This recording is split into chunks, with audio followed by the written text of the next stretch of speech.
चलिए शुरू करते हैं।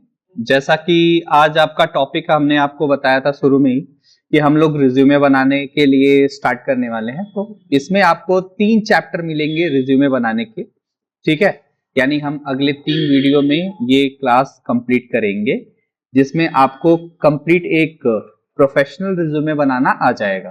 ठीक है जी। तो कुछ प्रश्न होते हैं, कुछ जानकारियां होती हैं जो रिज्यूमे बनाने से पहले आपके मन में आते हैं और उन जानकारियों को आपको रिज्यूमे में लिखना होता है। ठीक है, तो हम पहले उनकी बात कर लेते हैं। ठीक है, तो सबसे पहले आता है कि भाई एक रिज्यूमे होता क्या है। ठीक है ना, हालांकि हमने यहाँ पे हेडिंग डाल रखी है आप सभी के लिए प्रेजेंटेशन में कि प्रोफेशनल रिज्यूमे परिचय और टाइप्स, इफेक्टिव रिज्यूमे बनाने का एक आसान तरीका। ठीक है ना, तो हम इसमें यही सीखेंगे, लेकिन इस क्लास में प्रैक्टिकल के बारे में बात नहीं करेंगे। हम इस क्लास में केवल और केवल थ्योरेटिकल बात करेंगे और थ्योरी बेस्ड चीजों से आपको समझाएंगे कि एक रिज्यूमे होता क्या है और इस रिज्यूमे का क्या यूज है और क्यों जरूरी होता है रिज्यूमे। ठीक है, ओके। हालांकि क्लास कंप्लीट होने के बाद हर कोई जॉब ढूंढेगा, है ना। आप जो कोर्स कर रहे हो कंप्लीट करने के बाद हर कोई जॉब ढूंढेगा, तो जॉब ढूंढने के लिए रिक्वायर्ड डॉक्यूमेंट रिज्यूमे होता है। ठीक है ना, सबसे पहला डॉक्यूमेंट जो रिक्वायर्ड होता है। तो चलिए शुरू करते हैं इस क्लास को यहीं पर, आपको परेशान नहीं करते इससे ज्यादा। तो पहला जो प्रश्न आता है आप सभी के सामने वो क्या है कि रिज्यूमे क्या है। क्या है रिज्यूमे, प्रश्न है ना। तो भैया रिज्यूमे देखिए कुछ और नहीं, आपका एक जो टोटल आपके पास एक्सपीरियंस है, एजुकेशन है, जो आपका अपना स्किल है, वो टोटल मिला के आप एक पेज पर लिखते हो, जो आप रिक्रूटर को सेंड करते हो जिसके यहाँ आपको जॉब पानी है, या जो लोग हायरिंग कर रहे हैं उनके यहाँ आप इसको भेजते हो। और जब ये चीज डॉक्यूमेंट आप भेजते हो उनके पास, तो उनका काम होता है इस डॉक्यूमेंट के द्वारा आपको शॉर्टलिस्ट करना और इंटरव्यू के लिए कॉल करना। ठीक है ना, यानी एक तरह से आपका ये एडवर्टीजमेंट होता है। जैसे हम लोग किसी भी चीज के लिए एडवर्टीजमेंट करते हैं, है ना, तो उसके यहाँ एक पंपलेट देते हैं, एक पर्चा देते हैं, भाई हमारा ये प्रोडक्ट है, ऐसे ऐसे है, आप अगर इंटरेस्टेड हो तो परचेज करो। ठीक है ना, ओके। उसी प्रकार से जॉब देने वाली कंपनी के पास हम अपनी रिज्यूमे या सीवी शेयर करते हैं, ताकि वो हमें हमारे रिज्यूमे या सीवी के अनुसार जॉब के लिए कॉल करे और हम उसको एज अ एम्प्लॉय हायर उसके यहाँ हो जाए। ठीक है ना, ये हमारी सोच होती है, इसलिए हम रिज्यूमे बनाते हैं। तो यहाँ पे देखिए मैंने बहुत ही शॉर्ट वे में आपको लिखा हुआ है जो भी जानकारी है। देखिए एक रिज्यूमे एक छोटा सा डॉक्यूमेंट होता है जो नौकरी देने वाले को आपके प्रोफेशनल प्रोफाइल जो होती है उसके बारे में बताता है। ठीक है, यह जॉब मार्केट में आपका फर्स्ट इंप्रेशन बनाने के लिए होता है का एक जरिया है। ठीक है ना, मान लीजिए इसी के द्वारा आपका जो फर्स्ट इंप्रेशन होता है किसी एम्प्लॉयर के पास जाता है। ठीक है, कि आप क्या हैं, क्या जानते हैं, क्या आपको पता है। ठीक है ना, तो देखिए इसमें की पॉइंट्स क्या है, रिज्यूमे के की पॉइंट्स क्या है। रिज्यूमे ज्यादा से ज्यादा 1 या 2 पेज का हो सकता है, इससे ज्यादा का नहीं होता, लेकिन इसमें केवल और केवल अपने की इंफॉर्मेशन को लिखा जाता है, बहुत ही स्पेसिफिक इंफॉर्मेशन ही लिखी जाती है, बहुत लेंदी करके इसे नहीं लिखा जाता है। दूसरा, इसमें आप अपनी एबिलिटी, अपने एजुकेशन, अपने स्किल्स, अपने वर्क हिस्ट्री के बारे में बात करते हैं, और कह लीजिए तो ये भाई फर्स्ट इंप्रेशन है एम्प्लॉयर के ऊपर आपका। ठीक है ना, ये जो डॉक्यूमेंट आप भेजते हो क्या, रिज्यूमे, हालांकि यहाँ पे एक सीवी नाम से लग गया है, इसके ऊपर मत जाइएगा, यहाँ पे ये रिज्यूमे के बारे में बात करी जा रही है। ठीक है, तो जो आपका रिज्यूमे होता है वो आपका एम्प्लॉयर जो होता है उसके पास आपका फर्स्ट इंप्रेशन होता है कि आप एक्चुअल में क्या जानते हैं और आपको क्या आता है। ठीक है जी, ओके। फिर हम आगे बढ़ते हैं, तो एक प्रश्न आगे भी आएगा कि रिज्यूमे और सीवी में क्या अंतर है। जैसा कि हमने वहां पे आपको लगा दिया था, गलती से नहीं, वो जानबूझ के लगाया गया था ताकि आपको सीवी और रिज्यूमे की एक प्रश्न आ जाए। ठीक है, तो 2 चीजें होती हैं जो हम रिक्रूटर के पास भेजते हैं, ताकि वो हमारे बारे में जान सके। ठीक है, तो वो दो चीजें हैं, एक तो सीवी एक तो रिज्यूमे। ठीक है जी, तो सीवी और रिज्यूमे में क्या डिफरेंस है ये आपको समझ में आना चाहिए, तभी आप डिसाइड कर पाओगे कि एक्चुअल मुझे क्या भेजना है और कैसे उसमें लिखना होता है। तो सबसे पहली चीज रिज्यूमे। रिज्यूमे कितना लंबा हो सकता है? तो रिज्यूमे 1 से 2 पेज का होता है, शॉर्ट वे में होता है। और सीवी जो होती है मिनिमम 2 और मैक्सिमम 4 पेजेस की हो सकती है। ठीक है, तो भाई आप ही के बारे में दोनों इंफॉर्मेशन प्रोवाइड करेंगे एम्प्लॉयर को, बट सीवी जो होगी वो बहुत ही डिटेल में आपको जानकारी प्रोवाइड करेगी एम्प्लॉयर को आपके बारे में, और जो आपका रिज्यूमे होता है वो बहुत ही शॉर्ट वे में करता है। कंटेंट की बात करें तो इसमें फोकस होते हैं स्किल, आपने क्या काम किया है, जो आपकी खासियत है उन बातों पर। लेकिन जो सीवी होती है ये आपके पूरे कैरियर जर्नी के बारे में फोकस्ड होता है। जैसे आपने पहली जॉब कौन सी करी थी, उसको क्यों छोड़ा, क्या क्या काम करते थे उसमें, आपने कोई अचीवमेंट कोई सर्टिफिकेट उसमें पाया, ठीक है ना, सैलरी कितनी थी, कैसे थी। ठीक है, ये बहुत सी डिटेल में बात करी जाती है। हाँ, ये सीवी भी जॉब अप्लाई करने के लिए, रिज्यूमे भी जॉब अप्लाई करने के लिए, बट दे आर डिफरेंट। क्यों?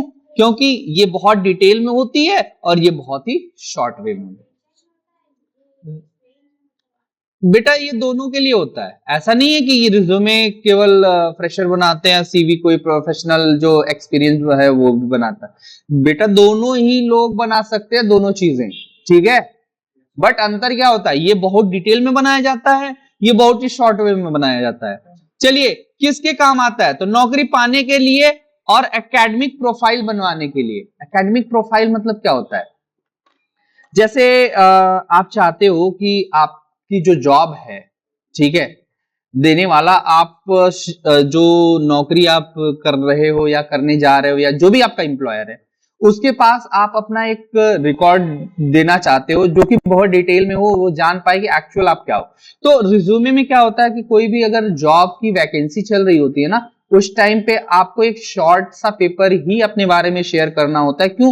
क्योंकि रिक्रूटर के पास इतना टाइम नहीं होता कि आपके बारे में बड़ा डिटेल से पढ़े, वो है ना, इतना टाइम नहीं होता, क्योंकि thousands of CVs, thousands of resume उनके पास अवेलेबल होते हैं, वो फटाफट पलटता है, अच्छा ये काम का इधर रखो, ये बेकाम का इधर रखो, ऐसा करते हुए वो छांटते हैं, उसको सेग्रीगेट करते हैं ताकि सही कैंडिडेट को कॉल करके हायर किया जा सके। ठीक है ना, तो सीवी इसके लिए तो भाई परफेक्ट नहीं मानी जाती, लेकिन एक तरह से आपकी प्रोफाइल बनाने के लिए सीवी बहुत इंपॉर्टेंट है। प्रोफाइल क्या होती है, जैसे आपने नौकरी पाने के लिए रिज्यूमे आपका शॉर्टलिस्ट हो जाता है, आप इंटरव्यू के लिए जाते हो, इंटरव्यू से पहले आपको प्रिपेयर होना होता है ना कि क्या क्या मुझे उसको बताना है, तो आप उसकी जो प्रोफाइल होती है आप अपने इसमें लिख सकते हो, अपने सीवी के अंदर उसे डाल सकते हो। ठीक है ना, इसी के बारे में बात करी जाती है। अच्छा, जो इसके ऊपर बात करी जाती है वही डिटेल में आपकी सीवी कहला जाए, कही जा सकती है। ठीक है ना, ओके,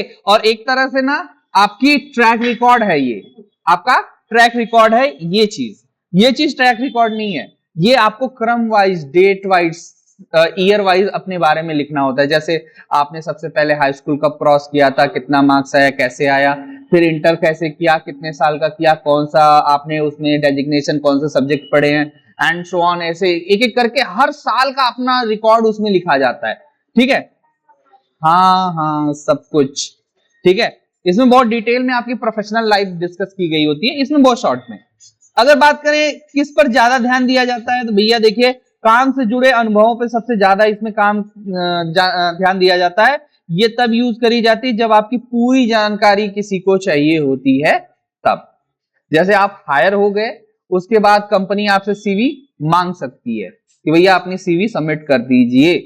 ठीक है, ओके, चलिए तो क्या करें, तो भैया चुनाव इसका यही है कि मेनली हम रिज्यूमे पे बात कर रहे हैं तो रिज्यूमे पे ही चलेंगे, सीवी अभी नहीं चढ़ेंगे। सीवी के बारे में अगर आपको जानना होगा, समझना होगा, तो हम इसके आगे अगली सीरीज वीडियो लाएंगे, उसमें आपको सीवी के बारे में बताएंगे। ठीक है, फिलहाल के लिए तो हम रिज्यूमे पे बात करेंगे। चलिए, तो नेक्स्ट क्वेश्चन क्या हो जाता है इस सीरीज में, नेक्स्ट क्वेश्चन हो जाता है आपका रिज्यूमे क्यों जरूरी है। अच्छा, क्यों इंपॉर्टेंट होता है कि रिज्यूमे बिना किसी की हायरिंग नहीं हो सकती, तो भाई मैं पहले बता दूं, हर कहीं पे आपके रिश्तेदार काम करने वाले नहीं होंगे जो आपको रिकमेंड कर दें, ठीक है जी। ओके, तो कहीं कहीं अपने दम पे भी जॉब आपको फाइंड करनी होती है, तो वहां पे रिज्यूमे आपको हेल्प करता है वो जॉब पोजीशन अक्वायर करने में। तो इसमें कुछ पॉइंट लिखी है मैंने, देखिए पहला पॉइंट है कि ये अच्छा असर डालता है, पहला अच्छा असर डालता है सामने वाले पर, जो एम्प्लॉयर होगा, जो आपको नौकरी देने वाला होगा, तो उस पर एक अच्छा असर डालता है। रिज्यूमे आपके पोटेंशियल के बारे में बात करता है, आपके बारे में बताता है।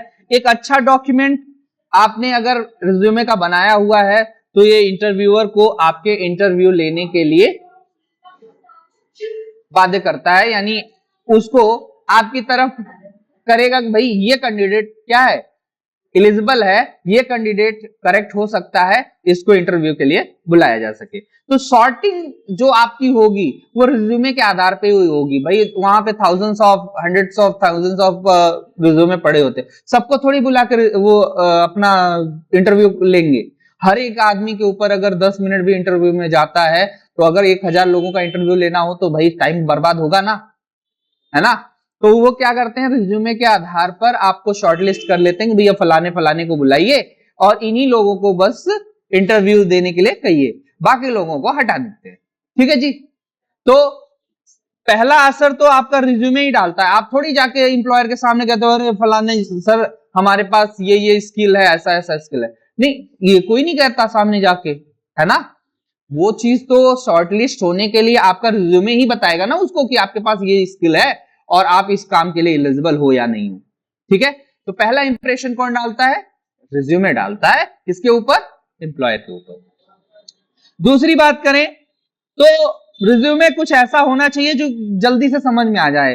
तो भैया देखिए, कोई भी बंदा जो आपके प्रोफाइल को शॉर्टलिस्ट कर रहा है कि कौन कौन इंटरव्यू के लिए आएगा, भाई 6 से 7 सेकंड या 10 सेकंड से ज्यादा किसी रिज्यूमे को नहीं पढ़ता है।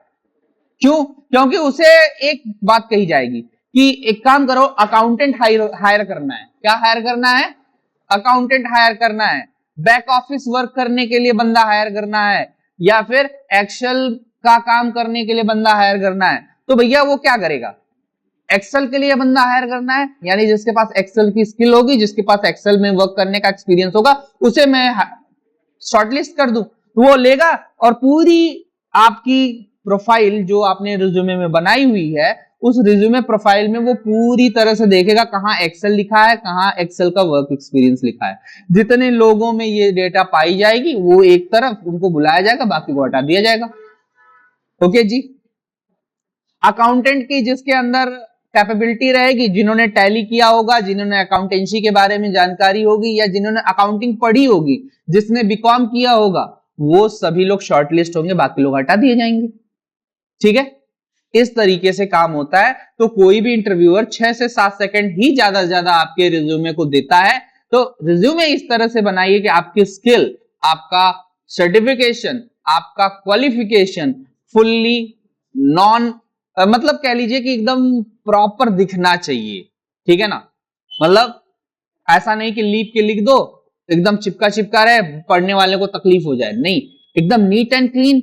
और ऐसा होना चाहिए ना बोल्ड एकदम, कि भाई हम हैं यहाँ पे, जैसे मेरी स्किल है एक्सेल, मेरी स्किल है तो एक्सेल ऐसे बोल्ड में लिखो कि ताकि सामने वाला जो ही रिज्यूमे उठाए ना, पहला नजर एक्सेल पे गिरे। अगर टैली आपका स्किल है तो टैली पे दूसरी नजर उसकी गिरे। हाँ, ये खुद से लिखना होता है बेटा, ठीक है, आपको मैं बनाना बताऊंगा, ठीक है ना, इसी के लिए तो डिस्कस कर रहे हैं, ठीक है। अच्छा देखिए, ये पावरफुल दिखाता है आपको। अच्छा पावरफुल कैसे दिखाता है भाई, आपके पास जैसे 100 लोगों की सीवी है, 100 लोगों का रिज्यूमे है, उसमें अगर कोई सेग्रीगेट कर रहा है तो आपका रिज्यूमे अगर अच्छा बना हुआ है तो सबसे पहले तो वो छांटने वाला उसी पे रुकेगा, जो फिल्टर कर रहा है रिज्यूमे वो उसी पे रुकेगा। रुकने के बाद देखेगा अच्छा स्किल है, तो फटाक से अगर उसकी आंखें उसके रिक्वायर्ड चीज पर चली गई, जैसे उसको रिक्वायर्ड क्या था, एक्सेल का बंदा चाहिए जिसे एक्सेल अच्छे से आता हो, तो भैया तुम्हारे एक्सेल वाले स्किल के ऊपर उसकी नजर चल गई, आपका रिज्यूमे शॉर्टलिस्ट हो गया, बात खत्म। खुशी से वो आपको इंटरव्यू के लिए बुलाएगा। बाकी तो इंटरव्यू में करना है ना, रिज्यूमे का काम इतना है कि आपको शॉर्टलिस्ट करवा दे किसी इंटरव्यू के लिए, ठीक है जी। ओके, तो आपको इस तरह से ये पावरफुल दिखाता है कि भैया ये बंदा इस लायक है, इसे इंटरव्यू के लिए बुलाइए। ठीक है, अगली बात क्या है, रिज्यूमे रिज्यूमे क्या है, नौकरी पाने में मदद करता है। तो भैया बहुत ही जरूरी है, इसी के लिए तो पूरा खेल रचा गया है ना। तो आगे बढ़ते हैं इसमें। तो अगला पॉइंट आता है कि एक बढ़िया रिज्यूमे बनाने के लिए आपको क्या क्या जानकारी उसमें लिखनी चाहिए। क्या क्या जानकारी आप लिखोगे भैया, तो सिंपल सी बात है कि अपनी जानकारी में आप नाम, फोन नंबर, ईमेल और पता लिखेंगे।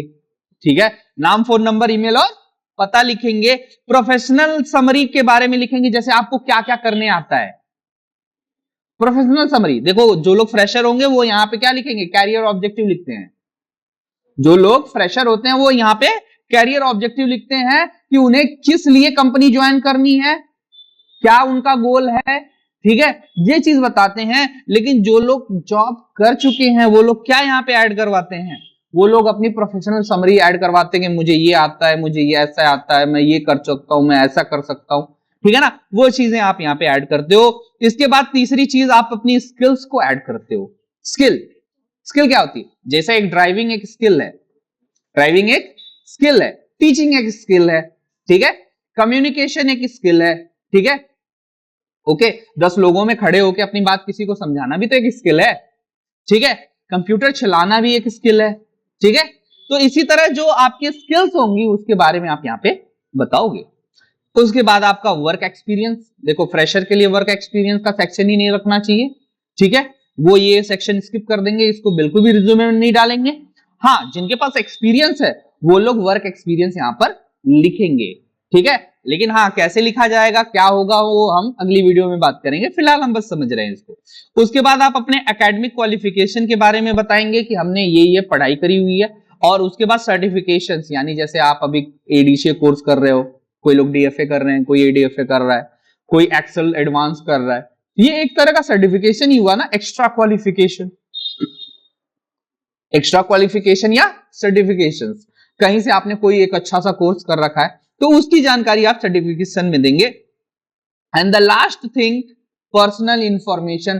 पर्सनल इंफॉर्मेशन में आपको बस अपनी नोन लैंग्वेज, कितनी लैंग्वेजेस आप बोल सकते हो वो लिखना है। और क्या, आप बस इतना लिखोगे आपकी डेट ऑफ बर्थ क्या है। ठीक है, इसके अलावा आप कोई भी एक्स्ट्रा काम चीजें नहीं बताओगे, क्योंकि रिज्यूमे को प्रोफेशनल बनाना है, ना कि गाय भैंस उसमें बांध के गोबर करवाना है। ऐसा नहीं करना है ना। प्रोफेशनल डॉक्यूमेंटेशन की बात हो तो जितनी जानकारी जिसको चाहिए बस उतनी दो, उससे न ज्यादा न उससे कम। ठीक है भाई, तो हम क्या जान गए, इस ऑप्शन से हम ये जान गए कि हमारे रिज्यूमे को प्रोफेशनल बनाने के लिए क्या क्या रिक्वायरमेंट है। तो ये रही वो रिक्वायरमेंट, आपकी अपनी जानकारी, professional summary, skill, work experience, education, certification and some personal information. ठीक है भाई, चलते हैं आगे की तरफ। अगली बात कहता है कि भाई रिज्यूमे कितने प्रकार के होते हैं। तो रिज्यूमे मेनली 3 प्रकार के होते हैं। ठीक है, पहला है क्रोनोलॉजिकल और दूसरा है फंक्शनल, तीसरा है कॉम्बिनेशन। क्रोनोलॉजिकल क्या होता है भैया, इसमें केवल और केवल एक्सपीरियंस की बात करी जाती है और कुछ भी नहीं बताया जाता। मैंने क्या पढ़ाई करी हुई है, मेरी क्या स्किल्स है, गोली मारो बात खत्म, उनसे कोई भी मैटर नहीं लेना देना है। ठीक है, इसमें केवल और केवल बताया जाएगा भैया मेरा ये वर्क एक्सपीरियंस है, मैं ऐसे ऐसे इस जगह पे काम कर रहा था, ये मेरा वर्क एक्सपीरियंस है बस। ठीक है, इसमें आपकी पर्सनल जानकारी में बस इतना बताया जाएगा, मेरा नाम ये है, मेरा मोबाइल नंबर, मेरा एड्रेस ये है। ठीक है, मैं फलाना कंपनी में ये चीज पोस्ट पे काम कर रहा हूं, कर रहा था। ठीक है, इसके पहले मैंने ये काम किया है। ठीक है, इस कंपनी में इतने टाइम तक, मतलब बस केवल जॉब की उसकी हिस्ट्री दी जाती है और कुछ भी नहीं दिया जाता। ठीक है, फंक्शनल में क्या किया जाता है, तो भैया ये उन लोगों के लिए बनाया जाता है जो लोग फ्रेशर होते हैं। फ्रेशर मतलब इसमें जो मैंने बताया ना, प्रोफेशनल समरी की जगह कैरियर ऑब्जेक्टिव लिखना है, सेम तरीके से आप बनाओगे तो उसे फंक्शनल रिज्यूमे बोलेंगे। And the last one is the combination of both, दोनों ही का कॉम्बिनेशन होता है, क्रोनोलॉजिकल और जो आपका फंक्शनल है, इसका दोनों का कॉम्बिनेशन, बैलेंस कॉम्बिनेशन जो होता है उसे कहते हैं कॉम्बिनेशन रिज्यूमे, यानी दोनों को मिला के बनाया गया है। इसका उपयोग वो लोग करते हैं जिनका इंडस्ट्री में जो जॉब एक्सपीरियंस है बहुत ज्यादा नहीं है, 1-2 साल का है, 3 साल का है, 4 साल का है, वो लोग इसका उपयोग करते हैं। 10 साल से अधिक एक्सपीरियंस वाले लगभग ये यूज करते हैं, जिनका बिल्कुल भी एक्सपीरियंस नहीं वो ये यूज करते हैं, जिनका 1-2 साल से लेके 6-7 साल तक का एक्सपीरियंस है वो लोग ये वाला ऑप्शन यूज करते हैं रिज्यूमे बनाने के लिए। ठीक है, तो रिज्यूमे 3 प्रकार का है, वो मैंने आपको समझा दिया है। हाँ, एंड ऑफ द क्लास मैं आपको शो करूंगा कि कैसे कैसे ये है, क्योंकि हमारे एमएस वर्ड में टेम्पलेट्स के तौर पे ये चीज मिल जाती है आपको देखने को। ठीक है जी, आगे बढ़े, आगे चलिए। तो क्रोनोलॉजिकल में क्या क्या चीजें हैं वही बताया जा रहा है। ये नया जॉब पाने के लिए अच्छा है, ये अनुभवी लोगों के लिए बढ़िया होता है। ठीक है, और रिक्रूटर इससे आसान, रिक्रूटर के लिए ये बहुत ही आसान होता है, क्योंकि भाई जो जॉब प्रोफाइल वो ढूंढ रहे हैं वो जॉब प्रोफाइल देखेंगे, उसमें है, ठीक है भाई उठा लो इसको, बात खत्म, इतना ही होता है इसमें। बात करें अगर फंक्शनल रिज्यूमे फॉर्मेट की, तो भैया देखिए ये मेनली क्या किया जाता है, इसमें स्किल के ऊपर अप्रोच रखी जाती है, ये लोग फ्रेशर के लिए बहुत अच्छा होता है और एम्प्लॉयमेंट गैप को छुपा देता है। ये एम्प्लॉयमेंट गैप को छुपाने का मतलब, जैसे आप कभी जॉब कर रहे थे, कभी बीच में छोड़ दिया, फिर जॉब करने लगे, तो बीच में जो गैप होता है उसको भरने के लिए ये बहुत आसानी से भर देता है उसको। ठीक है, उसके बाद बात करते हैं कॉम्बिनेशन रिज्यूमे फॉर्मेट की। तो इसमें आप भाई ये सभी के लिए है, ये सबके लिए होता है, कॉमन होता है, सबके लिए है। इसमें स्किल और एक्सपीरियंस दोनों की बात की जाती है, अनुभव और प्रोफेशन की बात की जाती है, बैलेंस लेआउट होता है, तो सबके लिए होता है ये। ठीक है जी, अगर बात करें कोई भी रिज्यूमे बनाने की, तो रिज्यूमे बनाते वक्त कुछ चीजें आपको करनी चाहिए, बहुत जरूरी होती हैं, और कुछ चीजें आपको बिल्कुल नहीं करनी चाहिए, वो गलतियां होती हैं, इसीलिए लोगों का रिज्यूमे शॉर्टलिस्ट नहीं होता। तो क्या करनी चाहिए, देखिए पहले तो साफ सुथरे अक्षरों में लिखा होना चाहिए। मेन करके आप फॉन्ट में कैलिब्रे एंड एरियल फॉन्ट का यूज कर सकते हैं 11 और 12 साइज पे। क्यों? क्योंकि ये फॉन्ट एटीएस फ्रेंडली होते हैं। एटीएस फ्रेंडली फॉन्ट का मतलब होता है कभी कभी आपका जो रिज्यूमे है वो कंप्यूटर शॉर्टलिस्ट करता है। कौन करता है? कंप्यूटर। जब आप पीडीएफ में रिज्यूमे भेजते हो, तो जो पीडीएफ में आपने रिज्यूमे भेजा उसमें एटीएस फ्रेंडली बनाने का तात्पर्य है कि मशीनें भी आपका जो रिज्यूमे है उसे समझ पाए, आपको शॉर्टलिस्ट कर पाए। अगर आपने कैलिबर या एरियल कैलिब्रे और एरियल फॉन्ट को यूज किया हुआ है तो कंप्यूटर इसे बहुत ही आसानी से आइडेंटिफाई कर लेता है और आपका रिज्यूमे शॉर्टलिस्ट कर सकता है। बट अगर आपने ऐसा नहीं किया तो भाई नहीं होगा ऑनलाइन शॉर्टलिस्ट। आसान डिजाइन होना चाहिए, डिजाइन बहुत ज्यादा क्रिटिकल डिजाइन नहीं बनाना है रिज्यूमे का, बहुत ही सिंपल सा, स्वीट सा, एकदम आसान सा, यानी जितना सिंपल उतना मस्त। ठीक है, जितना सिंपल उतना प्रोफेशनल। ठीक है, बुलेट्स पॉइंट आपने जो, जैसे मान लीजिए आपकी कई सारी जॉब एक्सपीरियंस है तो आप बुलेटेड पॉइंट के साथ उसको बताएं। आपके पास बहुत सारा एजुकेशन है उसे बुलेटेड पॉइंट के साथ बताएं, इससे उसकी सुंदरता और बढ़ती है। ठीक है, प्रोफेशनल दिखना, कम रंग का उपयोग करें, बहुत ही कम रंगीन, बहुत सारा वो उसमें कलर डाल के उसको एकदम वो डिस्को नहीं बना देना है। ठीक है ना, डिस्को नहीं बनाना है उसको। क्या करिए, मिनिमम कलर का यूज करिए, बहुत ही कम कलर का यूज करिए। जितना कम कलर और जितना लाइट कलर होगा उतना ज्यादा प्रोफेशनल होगा। ठीक है जी। और क्या नहीं करना चाहिए तो देख लीजिए, बहुत ज्यादा कलर का उपयोग न करें। ठीक है, और क्या है, लंबे पैराग्राफ मत उपयोग करें, यानी लंबा पैराग्राफ नहीं बनाना। हमने सीवी थोड़ी बनाना है, हमने क्या बनाना है, हमने रिज्यूमे बनाना है, तो उसमें बुलेटेड पॉइंट्स का इस्तेमाल करें, पैराग्राफ न बनाएं। रिज्यूमे में फोटो लगाना की ज्यादातर जगह काम नहीं आता। जो भी आप रिज्यूमे में फोटो वगैरह लगाते हो वो कोई रिक्वायरमेंट नहीं होती उसकी। अगर कोई कंपनी आपसे आस्क करती है कि प्लीज पेस्ट योर फोटो, एक भैया अपने फोटो तब लगाइएगा अनलेस आप फोटो नहीं लगाएंगे रिज्यूमे में। ठीक है जी, आगे बढ़े। फिर बात करते हैं कुछ स्पेलिंग गलतियां। भैया देखिए, स्पेलिंग की गलती तो बिल्कुल नहीं होनी चाहिए।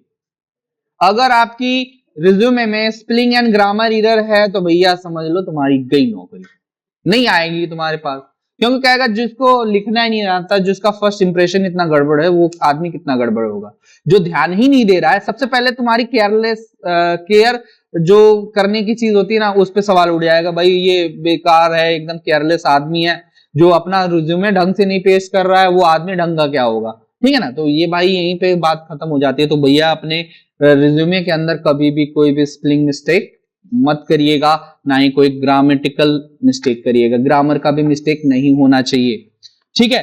बेकार की बातें आपको बिल्कुल नहीं लिखनी है, बेकार की बातें, जैसे मैं अकाउंटेंट के लिए पर्सन हायर कर रहा हूं, कोई उसमें फोटोशॉप की अपनी स्किल डालेगा तो वो बेकार ही हुआ ना, सिंपल सी बात है।